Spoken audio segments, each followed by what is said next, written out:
गौतम बुद्ध ने क्यों कहा था कि समाज तभी अच्छा बन सकता है जब हर व्यक्ति बुराइयों से दूर होगा।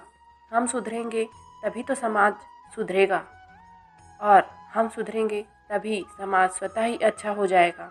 गौतम बुद्ध ने ये बात गांव वाले लोगों को समझाई थी, परंतु क्या होता है ना कि लोग अपने आप को ना देख करके दूसरों को देखने लगते हैं। तो इस संबंध में गौतम बुद्ध कहते हैं कि गौतम बुद्ध के अनुसार तो वे हमेशा एक स्थान से दूसरे स्थान भ्रमण करते रहते थे और लोगों को उपदेश भी देते रहते थे। इसी यात्रा के दौरान एक बार महात्मा बुद्ध किसी गांव में पहुंचे। गांव के लोगों ने उनके दर्शन और प्रवचन सुनने के लिए उनके पास पहुंच रहे थे। कुछ ही दिनों में क्षेत्र के काफ़ी लोग उनके उपदेश से प्रभावित हुए और उनके उपदेश सुनने आने लगे। तभी एक दिन वहाँ एक महिला पहुंची। उसने बुद्ध से पूछा कि आप तो किसी राजकुमार की तरह दिखते हैं, आपने युवा अवस्था में इस संन्यास को क्यों धारण कर लिया? बुद्ध ने कहा कि मैं 3 प्रश्नों का हल ढूंढना चाहता हूँ, इसलिए मैंने संन्यास ग्रहण किया। बुद्ध आगे बोले कि हमारा ये शरीर अभी युवा और आकर्षक है, लेकिन ये वृद्ध होगा, फिर बीमार होगा और अंत में मृत्यु हो जाएगी। मुझे वृद्धावस्था, बीमारी और मृत्यु, इन तीनों के कारण जानने थे। इन तीनों प्रश्नों के हल मुझे खोजना था। बुद्ध की यह बात सुनकर महिला बहुत प्रभावित हुई और उसने उन्हें भोजन के लिए अपने घर आमंत्रित किया।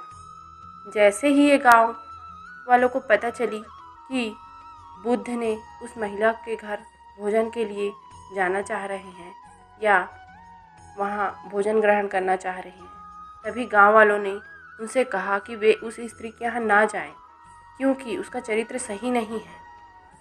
गांव वालों ने बुद्ध को बहुत समझाया। बुद्ध ने गांव के सरपंच से पूछा कि क्या ये बात सही है।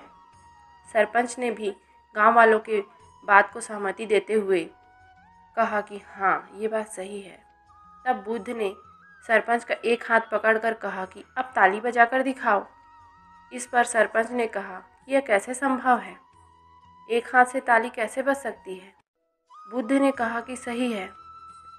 ठीक इसी तरह कोई महिला अकेले चरित्रहीन कैसे हो सकती है? अगर इस गांव के पुरुष चरित्रहीन नहीं होते तो वह महिला भी चरित्रहीन नहीं होती। गांव के सभी पुरुष बुद्ध की ये बात सुनकर शर्मिंदा हो गए। बुद्ध ने कहा कि अगर हम समाज अच्छा बनाना चाहते हैं तो सबसे पहले हमें खुद को सुधारना होगा, या खुद को सुधारनी बहुत ज़रूरी है। अगर हम सुधर जाएंगे तो समाज भी बदल जाएगा। हम बुराइयों से बचें, यही सुखी जीवन की सीख है।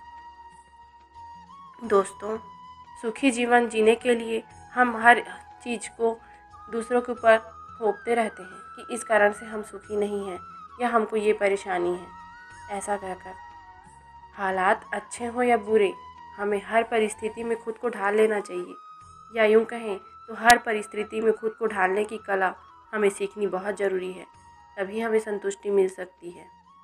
तो दोस्तों, गौतम बुद्ध की ये कहानी कैसी लगी? अगर कहानी पसंद आई होगी तो मेरे चैनल को लाइक कर दीजिएगा, सब्सक्राइब कर दीजिएगा और शेयर भी कर दीजिएगा दोस्तों। धन्यवाद।